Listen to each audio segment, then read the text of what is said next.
much. So first of all, thanks so much for inviting me to share some of my recent research with you.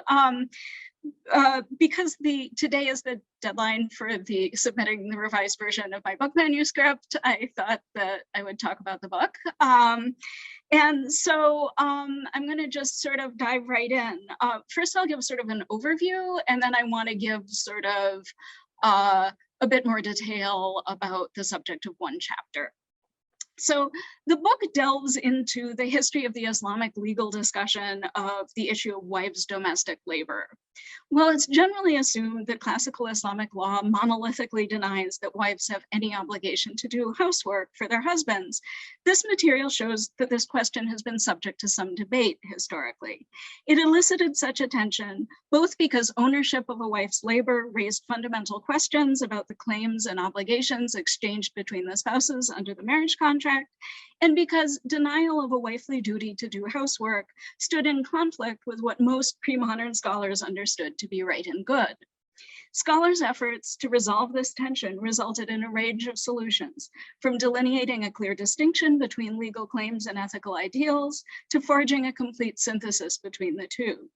As a result, the issue of wives' domestic labor offers a unique lens for questions about the relationship between Islamic law and ethics that have long been debated by scholars in the Western Academy. So I'll start by briefly sketching how the issue of wives' domestic labor has been dealt with in the literature so far. The idea that women are entitled under the Sharia to domestic help funded by their husbands became a talking point in Muslim responses to Orientalist stereotypes of the quote-unquote oppressed Muslim women as early as the late 19th century. In the 1890s, Fatima Aliya, often identified as the first Turkish woman novelist, included this point in an imagined dialogue between a Turkish Muslim woman and a French woman who imagines that Muslim women are mere servants to their husbands. Closer to the present, the idea that Muslim wives are entitled under the Sharia to domestic help financed by their husbands played a prominent role in American Muslim feminist analyses starting in the 1980s. For instance, the Lebanese-American lawyer and scholar Aziza El-Hibri has noted that, quote, some prominent traditional Muslim scholars have argued that a woman is not required to serve her husband, prepare his food, or clean his house. This assertion is based on the recognition that the Muslim wife is a companion to her husband and not a maid. Yet more recently, the American scholar and Muslim feminist Keisha Ali has cautioned that progressive Muslims should approach such arguments with some trepidation. Basing herself on a thorough analysis of early Islamic legal texts, she argues that, quote, the overall framework of the classical Islamic marriage contract is predicated on a type of ownership, milk, granted to the husband over the wife in exchange for dower payment, which makes sexual intercourse between them lawful. Further, the major spousal right established by the contract is the wife's sexual availability, in exchange for which she is supported by her husband. Thus, the wife's performance of household duties is not expected and is certainly not a condition of her support. Her maintenance is due instead as a result of her availability to her husband for sexual enjoyment. Although this model does exempt a wife from legal responsibility for housework, Ali points out that it is problematic in other ways. In another contribution to this discussion, the American Muslim scholar and community leader Ingrid Mattson has asked, if most wives did not have to perform housework, who did the work? It was female servants who helped women with most of their chores. Mattson argues that early Islamic law on this point reflects the wide availability of enslaved servants in the wake of the early Islamic conquests. If household labor was largely performed by female servants, she asks, can we really understand the legal exemption of wives from housework as liberatory to women in general? Another scholar who has addressed the issue of wives' domestic labor in Islamic normative sources is Karen Bauer in her study of gender hierarchy and works of Quranic exegesis. Like Mattson, she sees the early Islamic legal doctrine exempting wives from housework as reflecting the wide availability of enslaved labor to the early Muslim community. Her major finding is that beginning in the 12th century CE, some of the most prominent exegetes explicitly assert a wifely obligation to provide housework, potentially reflecting the realities of that period's vastly larger and more economically diverse Muslim community. My own research suggests that strikingly diverse attitudes to the issue of wife's domestic labor is historically deeply rooted. Particularly when we broaden the lens to include a wider variety of genres, we can see that the performance of mundane daily chores by wives and other actors was laden with various kinds of moral and religious resonance. While the social history of housework would be an interesting, if difficult, subject for inquiry, my own research asks not who actually did housework in various times and places, but what significance accrued to this work in different Islamic normative discourses. I then place legal argumentation about wives' domestic labor against the background of this larger religious and intellectual world in which the jurists were operating. So what are some of the different contexts in which motifs of domestic labor arose? One of the most prominent of these in the early Islamic period is the genre of zuhd, roughly renunciation. Zuhd was both the focus of a small genre of texts and a central theme in the piety of individuals whose activities and sayings are reported in a variety of different sources. For instance, the Jami' of Ma'mar ibn Rashid, who died in 770 CE, transmits a letter in which the Prophet's companion Abu Darda offers a series of moral exhortations to Abu Dharr al-Ghifari. It finishes by declaring, "O brother, I am told that you have bought a servant. I heard the messenger of God say, the human being belongs to God and God to him as long as he is not served. When he is served, the judgment becomes incumbent upon him. My wife, Darda, asked me for a servant, and I was well-to-do at the time, but I disliked that for her and was fearful of the judgment." While we cannot be sure of the historicity of this anecdote, it conveys a clear sentiment, one that is somewhat surprising in light of early Islamic legal norms of marriage. Ma'mar ibn Rashid's contemporary Abu Hanifa, for instance, would have held that Abu Darda's wife was legally entitled to a servant. Rather than being an isolated anomaly, however, this anecdote reflects a wider pattern. In works of zuhd, choosing to engage in humble household chores is both a sign of virtuous humility and a way of instilling it, and so it seems is encouraging one's wife to do so. This pattern is particularly striking given that these early works represent enslaved servants as omnipresent, to the point that, as Ingrid Mattson has pointed out, even prominent ascetics are depicted as possessing servants. Legal analyses of the obligations and entitlements involved in the marriage contract also coexisted from an early period with ethical discourses rooted in the Greek philosophic tradition. In an excellent recent study, Zahra Ayubi has demonstrated on the basis of a set of highly influential Persian works of akhlaq from the 12th to 15th centuries that their account of virtue ethics advances a model of marriage in the household quite different from that familiar to us from fiqh. In these works, Ayubi demonstrates wives are envisioned as running the household. However, they fulfill this function not to pursue their own moral perfection, but to facilitate their husband's pursuit of that goal by freeing them from mundane concerns. Given that the Arabic translation of Aristotle's Nicomachean Ethics was in circulation by the early 10th century, this form of virtue ethics has a long history in Islamic thought. The Falsafa tradition also contributed to Muslim scholars' discussion of domestic labor, not only through the model of Aristotelian virtue ethics, but through the field of home economics or household management, in Arabic, tadbir al-manzil. This was one of the three branches of practical philosophy, which addressed the governance of the self, the family, and society. It reached early Islamic scholars primarily through a Greek work that has survived only in Arabic translation, attributed to an otherwise obscure philosopher known as Bryson. This work was in circulation in Arabic at least by the early 10th century CE. Bryson's analysis of a wife's role in the household is placed within a philosophical account of the social prerequisites for the fulfillment of human beings' material needs. Thus, rather than emphasizing the role of engagement in household tasks or of exemption from them in the moral formation of the husband or wife, this work promotes a view of marriage as an enterprise devoted to the shared prosperity of the family. In this context, the wife's contributions are seen as central.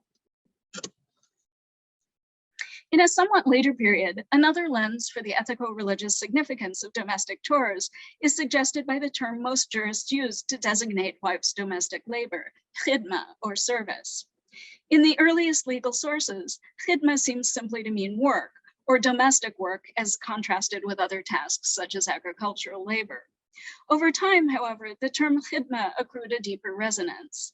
As demonstrated by scholars including Jürgen Powell, Margaret Melamed, Marina Rustow, and Eve Krakowski, by the 11th century CE, khidma was one of the focal terms in a socio-political system fundamentally structured around bilateral hierarchical relationships of personal loyalty.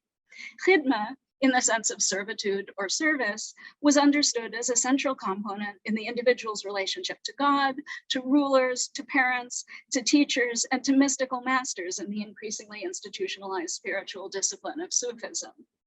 The concrete content of such service obviously varied widely from one context to another. A child placed in the service of a teacher or mentor might well have performed daily chores or errands, while a courtier's servants was surely more rarefied. In contrast, the Sufi practices of training and discipleship that crystallized particularly in Greater Khorasan could involve mundane chores such as sweeping, cooking, and doing laundry. Such practices are particularly germane to contemporary models of marriage because Sufis framed the master-disciple relationship in terms that mirrored and sometimes inverted gender relations within the family. As Margaret Melamed observes, Sufi novices were constantly enjoined to behave in a manner that closely matched the subordinate behavior women were urged to display towards fathers and husbands.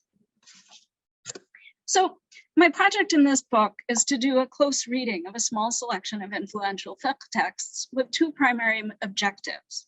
Number one, to give an account of the ways in which legal argumentation around the structure of the marriage contract and the claims and obligations of the two spouses developed in the centuries after the formative period that was the focus of Pisha Ali's analysis.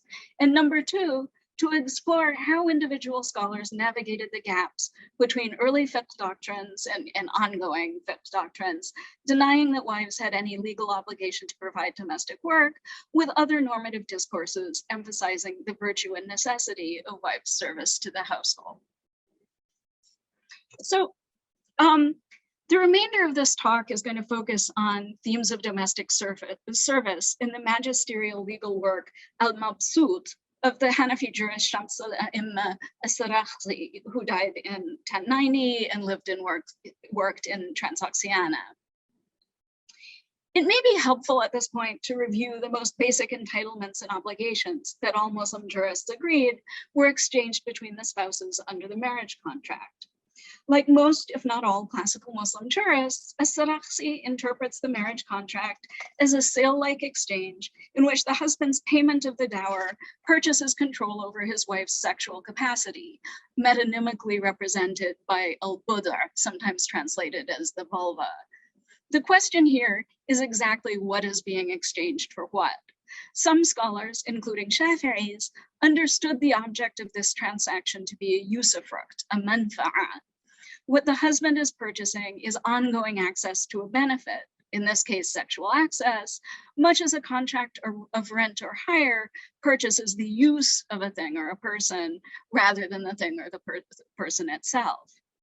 In contrast, as a Hanafi, as-Sarakhsi argues passionately that the budar is to be regarded as a substance, an ayn. I can explain more about what's at stake in this distinction if anyone is interested in the Q&A.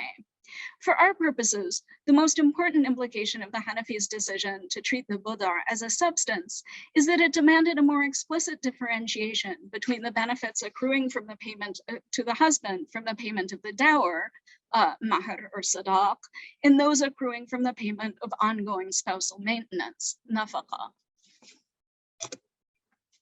As-Sarakhsi writes, maintenance is not a counter value, an irwad, of the budar, in other words, of the right to sexual access. The dower is the countervalue of the badar, and one thing does not require two countervalues in the same contract. In addition, whatever is the countervalue of the badar must come due all at one time, because possession of the right to sexual access accrues to the husband all at one time. Maintenance also cannot be the countervalue of sexual enjoyment and the exercise of authority over the wife, because that is the husband's free disposition of over his property, so it requires no countervalue from him. Thus, we know that it functions as an obligatory gift, a sila. As-Sarakhsi's reasoning here is, first, that the nafaqat cannot, or maintenance, cannot be understood to compensate the wife for the initial right of sexual access. That's paid for by the dower, and the husband can't be required to pay for it in two different ways.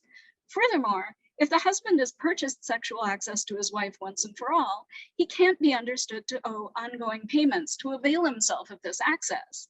That would be like requiring him to rent an item that he already owns. As-Sarakhsi concludes from this process of elimination that a wife's maintenance is not a form of payment for a specific prerogative occurring to the husband under the marriage contract at all. Rather, it is a sila, an obligatory payment without any direct countervalue. Now, this sounds really technical and in the weeds, but categorizing maintenance, nafaqa, as a sila has concrete implications for the law of maintenance. Among them is that according to Hanafi doctrine, maintenance is not set as a determinate amount, as it would be if it were a countervalue, but gauged to the fulfillment of the wife's needs, al-kifaya.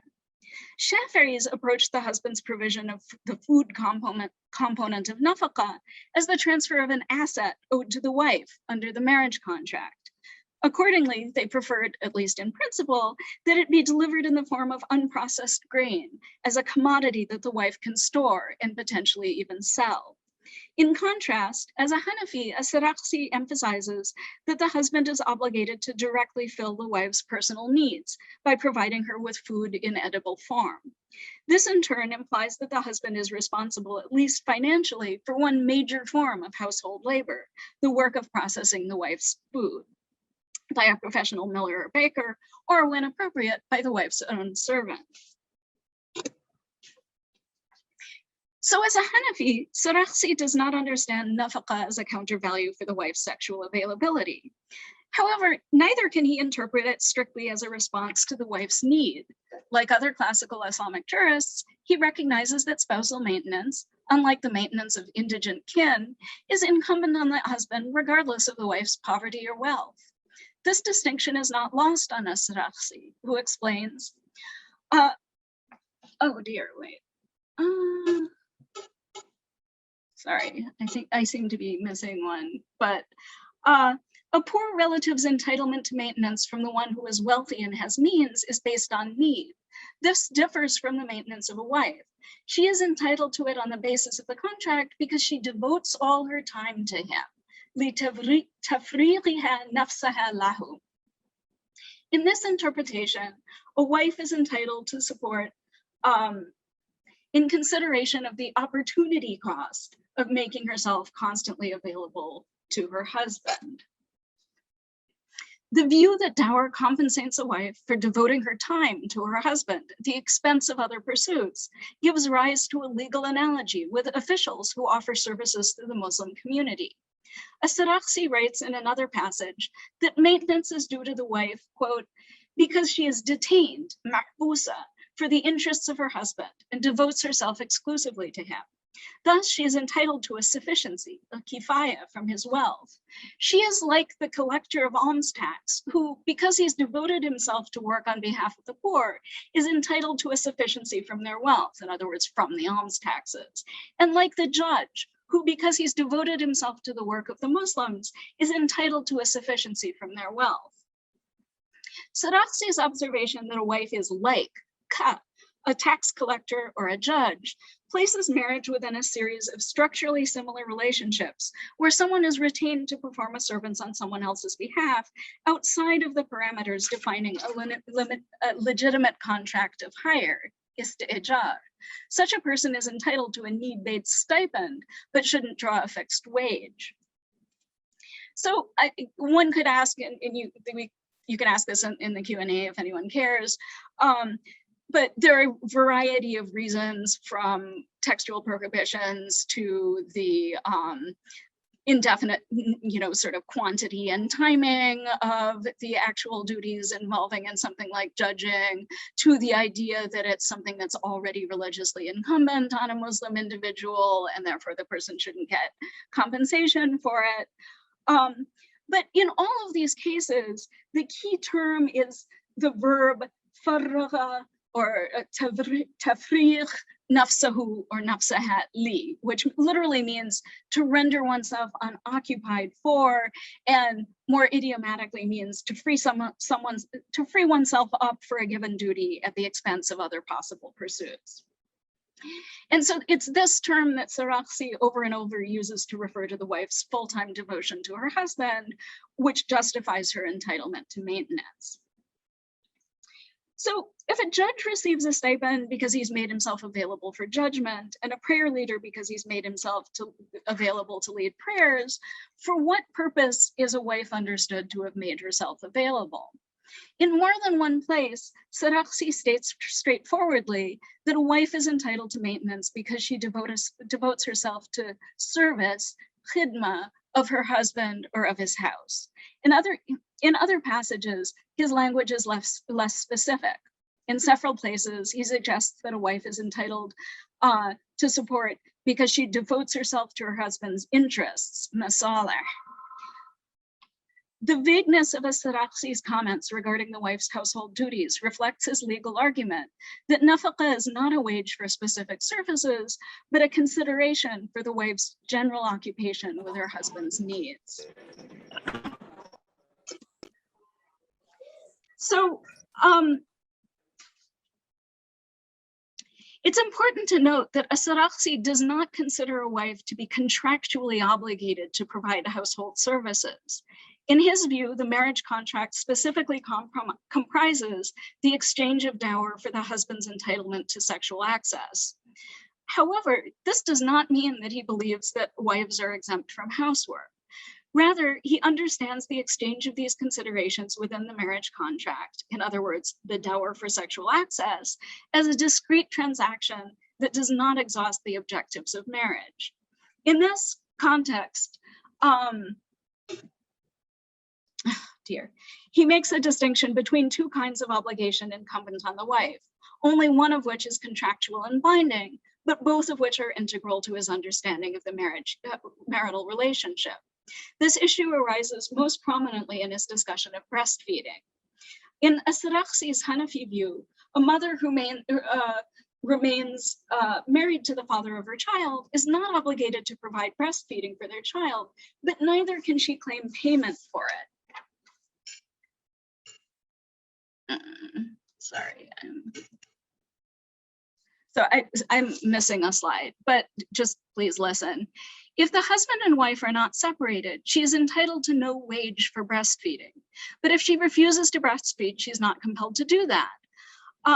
Because what's incumbent upon her by virtue of the marriage contract is for her to make herself available to the husband for sexual enjoyment. She is ordered to do all other tasks, such as sweeping the house, washing clothes, cooking and baking, and similarly breastfeeding, as a matter of religion, tadayyunan, and is not forced to perform them as a matter of law, hukman. So the distinction that Sarakhsi makes here between what I'll call ethico-religious obligations and legal ones recurs elsewhere in Al-Mabsut. And with the label deen or tadayyun or diyana, designating that which is morally right in contrast to that which is judicially enforceable. The contrast between fatwa and hukm may be surprising in light of Sarakhsi's clear declaration elsewhere that, quote, adjudication, qada, is in reality the issuing of legal advice, fatwa, except that it is binding, mulzim. But the apparent incongruity disappears if we understand the fatwa and the legal judicial verdict to communicate the same overall doctrine in two different performative situations. The mufti, whose role is to provide non-binding information about the inquirer's obligations, might truthfully tell a wife either you should cook Or more informatively, you have a non-enforceable obligation to cook.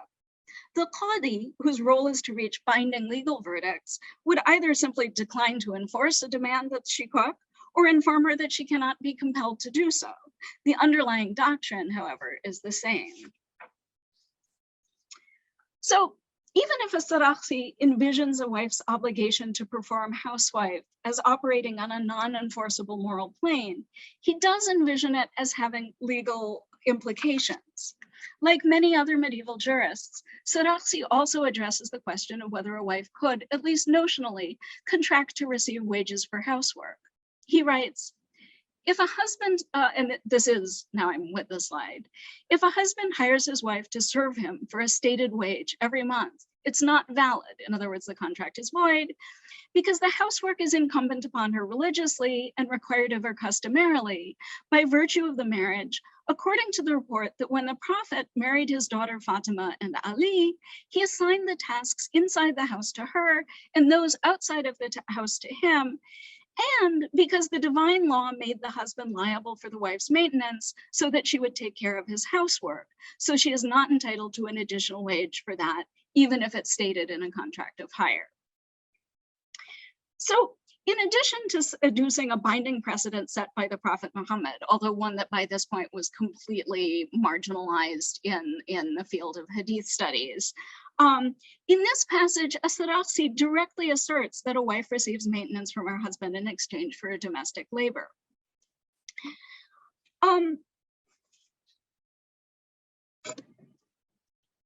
As suggested earlier in the paper, by Sarakhsi's time, the motif of khidma had come to play a central role in the articulation of a variety of bilateral hierarchical relationships. In a number of passages in various sections of al-Mabsut, Sarakhsi articulates khidma in the sense of mundane household chores combined with personal service, such as carrying another person's ablution water, as a form of labor that is uniquely subordinating. He understands an ethico-religious obligation for khidma as central to the various hierarchical relationships within the household. The distinctively subordinating nature of household service comes to the fore, for instance, when Sarakhsi discusses the scenario of a husband who contracts to serve his wife for a year by way of dower. He notes, and this is on the slide, she is commanded to honor her husband and show deference to his claims, and that is negated by her using him for service. And for that reason, serving her husband cannot validly be a dower. The same is not true of tending animals. Don't you see that a son cannot hire his father for service, but he can hire him for another kind of work? Sarakhsi applies the same logic to other kinship relationships. The moral expectation of domestic service is not limited to wives, but extends to other subordinate members of the household. Here again, the obligation arises both from ethico-religious principles and from social custom. As Sarakhsi continues, if a man hires his son to serve him in his house, it is not valid and the son is entitled to no wage because serving the father is incumbent on the son as a matter of religion, and he is required to do so as a matter of custom, so he cannot take a wage for it. Demanding a wage is considered unfilial conduct, and unfilial conduct is haram.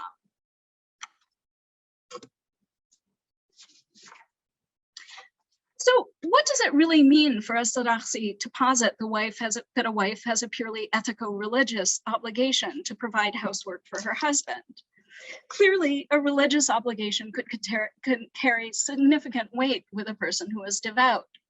But in the Mabsut, Sarakhsi does not tell us what he envisions happening on the earthly plane if a wife exercises her legal option to refrain. However, the later Transoxanian Hanafi Burhanuddin ibn Mazza, who died in 1219 CE, suggests that Sarakhsi did address this question and in no uncertain terms. He writes, Shams al-A'imma Sarakhsi said, if the wife refuses to bake bread, cook, and do housework, the husband is entitled to refuse to give her condiments, idem, to eat with her bread. He may give her wheat bread that can be eaten by itself and say, it is food, and I'm obligated only to provide food. If she performs the housework, the husband should provide these things for her. In other words, the extras to eat with her bread. He is counseled to do this as a matter of religion, diyanatan, not of compulsion or law.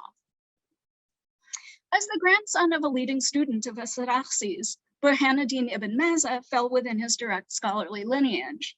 His transmission of this report thus has some credibility. Whether or not this is an authentic quotation from As-Sarakhsi, its content passed on in his name into some of the most authoritative later works of the Hanafi tradition.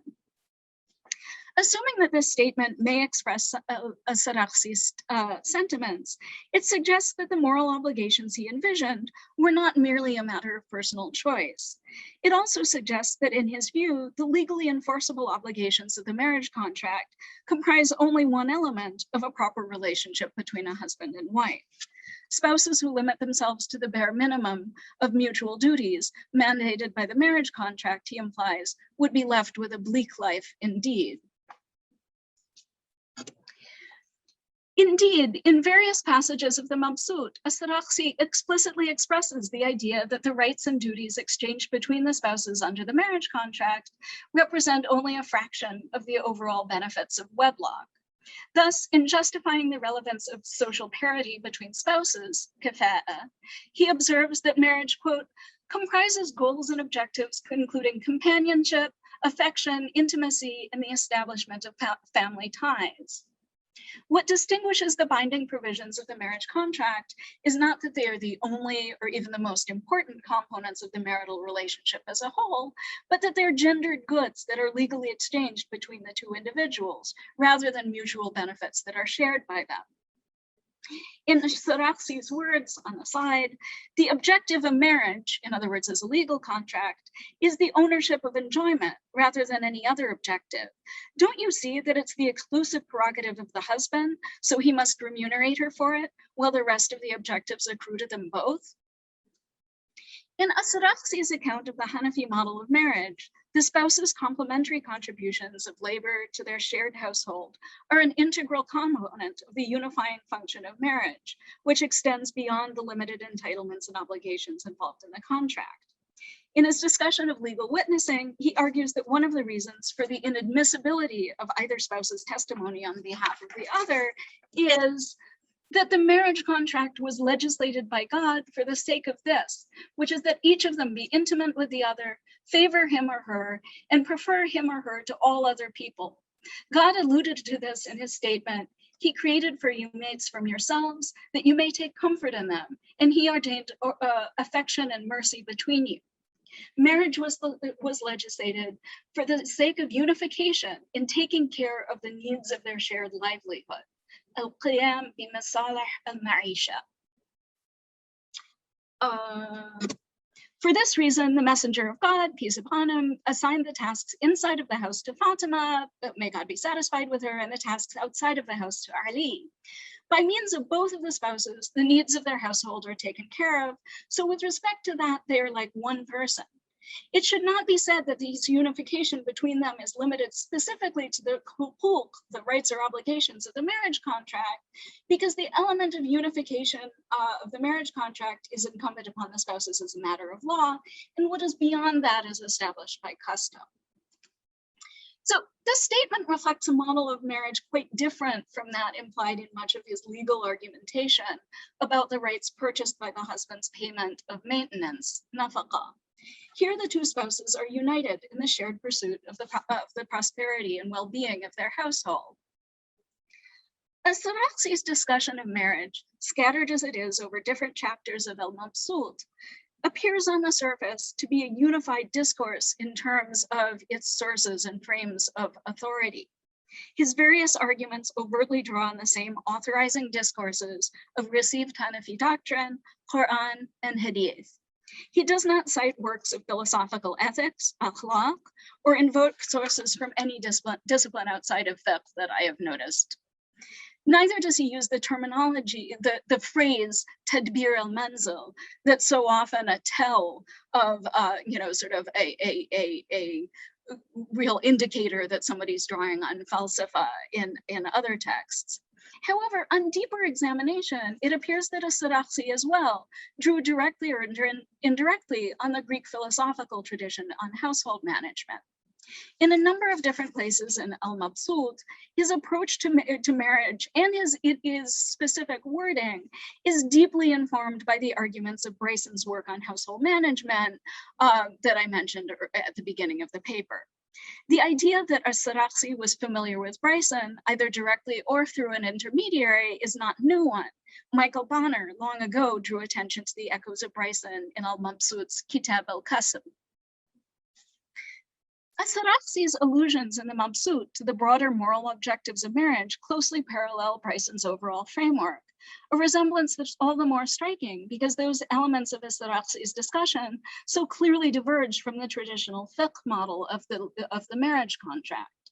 Thus, in more than one place, As-Sarakhsi argues that the two spouses are like one person, kashakhs wahid, with respect to caring for the needs of their shared livelihood, masalih al-ma'isha, a claim that directly parallels Bryson's claimant that God, quote, made the two spouses as if they were one person in the management of the household.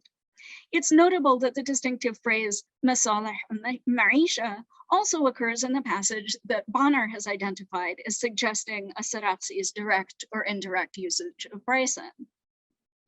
Also very much in the spirit of Bryson is As-Sarakhsi's observation that, quote, each of the spouses considers the other's interests to be his own, a fact that he relates directly to the emotional bonds uniting the couple. As-Sarakhsi sees this affectively grounded cooperation in fulfilling the household's material needs as a, or perhaps the, objective of wedlock, writing that marriage was, quote, marriage was instituted for the sake of survival, al-baqa. It is by that that progeny is perpetuated, and similarly, survival is ensured through taking care of the needs of the household's livelihood.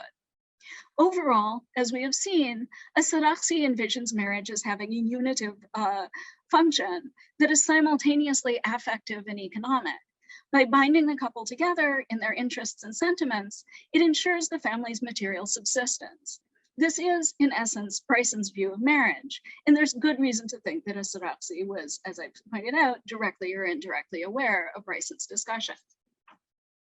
So to sum up, number one, As-Sarakhsi's legal analysis of marriage contract, which reflects a later stage of legal development, diverges from the formative area patterns identified by Keisha Ali in that it sees the husband's maintenance of his wife as compensating her for the opportunity cost of devoting himself to herself, to him and his household. And I think it's interesting to think about, she looked very much at the early sources and the parallel, the sort of qiyas that was systematically created between wives and enslaved concubines. And I think it's interesting to sort of trace a wife is like a judge or a wife is like a tax collector, qiyas, which actually can go in both directions. In other words, As-Sarakhsi can, in the details of his reasoning about usually male functionaries, occasionally says, yeah, you know, he's entitled to this stipend because he's like a wife, right? So I think it's interesting to look at the multiplicity of parallels that are there.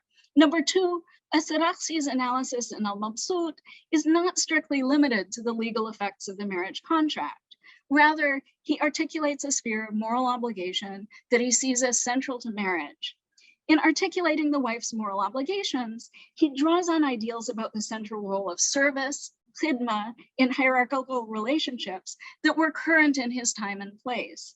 He also uses, as I've said several times now, terminology and assumptions about marriage that seem to draw directly or indirectly on the sort of Bryson strand of the Greek tradition that was sort of indigenized by Muslim philosophers. One might ask how new and how influential these aspects of As-Sarakhsi's argumentation were over time.